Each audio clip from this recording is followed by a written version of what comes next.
Banjir lahar dingin Gunung Merapi di Sumatera Barat terus bertambah. Hingga Rabu, tepatnya pukul 13 waktu Indonesia Barat, total sementara korban kini masih berjumlah 58 orang. Untuk data dari pihak BPBD Sumatera Barat, pertanggal 14 Mei 2024, sebanyak 58 korban sudah ditemukan, sementara yang masih dalam pencarian sebanyak 32 orang. Saat ini tim Basarnas, TNI, Polri dibantu oleh masyarakat terus melakukan pencarian. Puluhan korban yang masih dicari berasal dari dua daerah, yakni Kabupaten Agam dan Kabupaten Tanah Datar.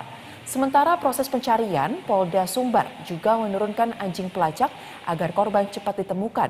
Selain itu, untuk penambahan personil dalam proses pencarian korban hilang didatangkan dari pihak marinir sebanyak 120 personil. Adapun kendala yang dihadapi oleh petugas saat melakukan proses pencarian yaitu terkait dengan cuaca yang buruk.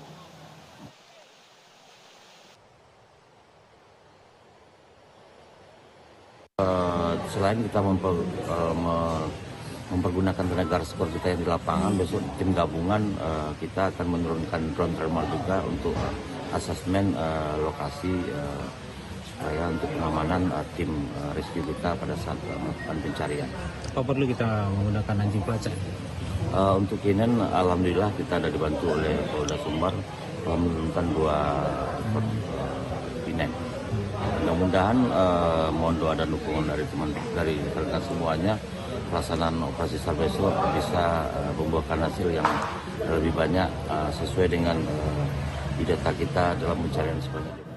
Dan untuk memperbaharui informasi, kita akan langsung tanyakan kepada koresponden BTV, ada rekan Delvi Nalski langsung dari Kabupaten Agam, Sumatera Barat. Selamat sore, Delvi. Sore. Baik, Delvi, bisa Anda gambarkan kepada kami bagaimana update terkini dari pencarian korban akibat banjir bandang lahar di Sumatera Barat? Ya, update terakhir. Hari ini tim SAR dan TNI, Polri, dan masyarakat itu melanjutkan pencarian di beberapa titik yang ada di Kabupaten Tanah Datar ini. Sementara dari data BPBD Sumatera Barat ada 58 korban yang sudah ditemukan, 32 masih dicari oleh Basarnas gabungan. Nah, saat ini masyarakat masih menunggu bagaimana Basarnas dan tim lainnya mendapatkan korban lainnya yang masih dalam pencarian. Karena ada beberapa masyarakat yang saat ini masih menunggu bagaimana ada beberapa korban lagi atau yang keluarga yang 32 orang yang belum ditemukan itu masih menunggu bagaimana Basarnas dan tim dapat menemukan sanak saudara mereka. Begitu, ya. Baik, Delvi, mungkin sekarang bisa Anda sampaikan juga, gambarkan kepada kami terkait dengan proses pencarian dilakukan sejak pagi. Apakah ada kendala yang berarti, kemudian siapa saja pihak yang terlibat, dan apakah proses pencarian saat ini masih berlangsung atau sudah dihentikan sementara?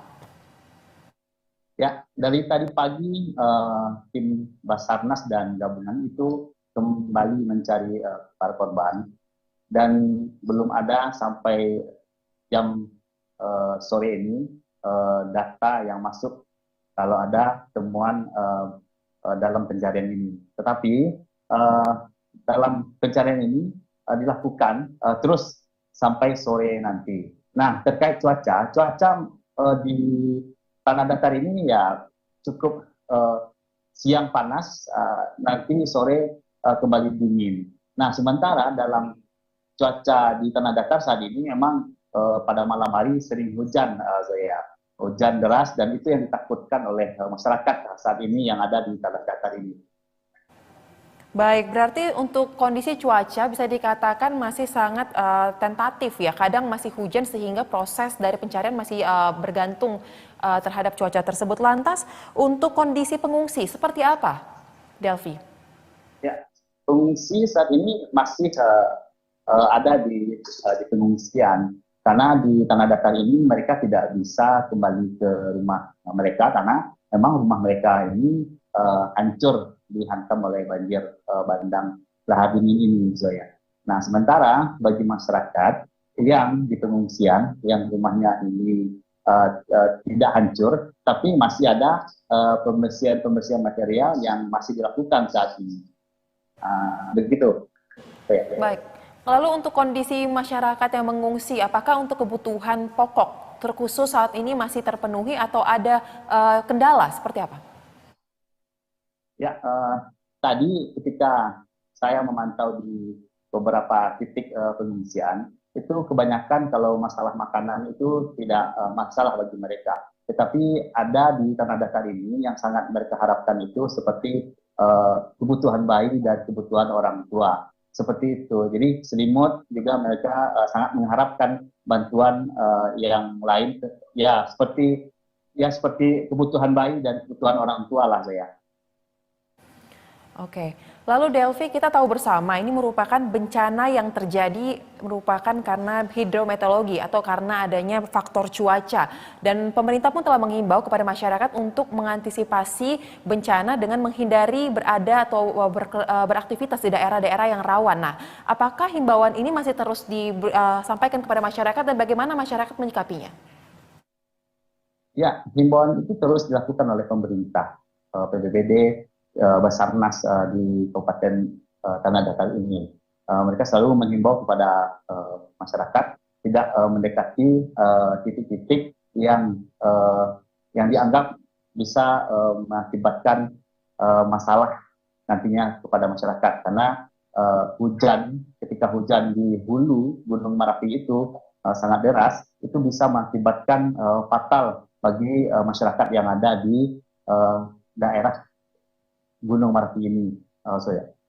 Oke, apakah kemudian Delvi dan juga rekan-rekan media di sana dan masyarakat mengetahui terkait dengan rencana BMKG yang akan ikut turun tangan dalam proses menangani bencana banjir bandang ini dengan melakukan operasi modifikasi cuaca? Apakah sudah ada informasi terkait dengan hal ini di sana, Delvi?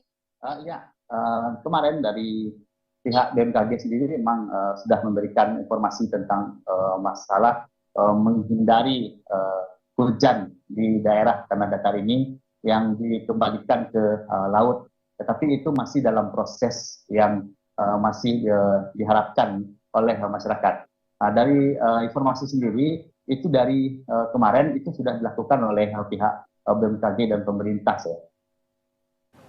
Baik, kita tentunya berharap bahwa proses penanganan terkait dengan banjir bandang ini dapat segera berjalan dengan baik dan situasi kembali kondusif. Terima kasih koresponden BTV Delvi Nelski telah melaporkan langsung dari Kabupaten Tanah Datar, Sumatera Barat. Selamat kembali bertugas.